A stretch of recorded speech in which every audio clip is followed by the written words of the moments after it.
श्राद्ध करने की संपूर्ण विधि, सूक्ष्म स्वरूप से हम कैसे श्राद्ध को विधि विधान से करें, इस बात का भी यदि हमें ध्यान हो जाता है, ज्ञान हो जाता है, तो वह किया गया कर्म हमें कई गुना अक्षय फल को देने वाला हो जाता है। एक तो श्राद्ध में हम किसी अच्छे विद्वान ब्राह्मण को बुलाएं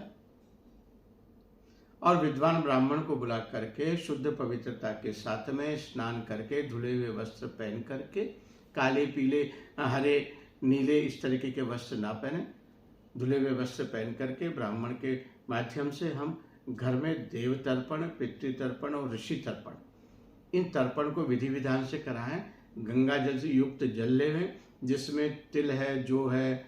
कुशा है, चावल है, पुष्प है, दूध है, ये सब सामग्री मिश्रित करवाएं और तर्पण करें।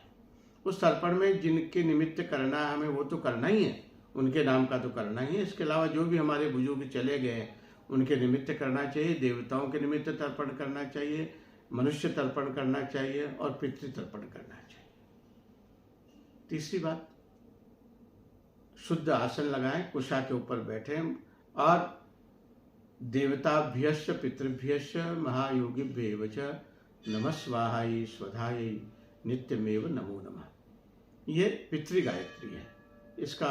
जाप करते रहें अच्छे विद्वान को बुला करके। और अगर आप योग्य हैं, समृद्धवान हैं, तो पितरों की संतुष्टि के लिए श्रीमद् भगवद गीता का उस दिन एक पूरा पारायण करवाएं अच्छे विद्वान के द्वारा।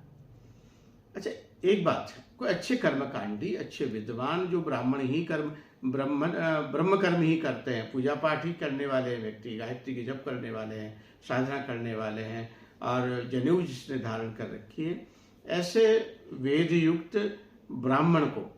आप बुला करके भोजन करवाएं और उनके दिशा के अनुसार, उनकी आज्ञा के अनुसार अनुसरण करके उस कार्यक्रम को सांगोपांग विधि विधान से करें, तो निश्चित रूप से देवता प्रसन्न होकर, पितर प्रसन्न होकर के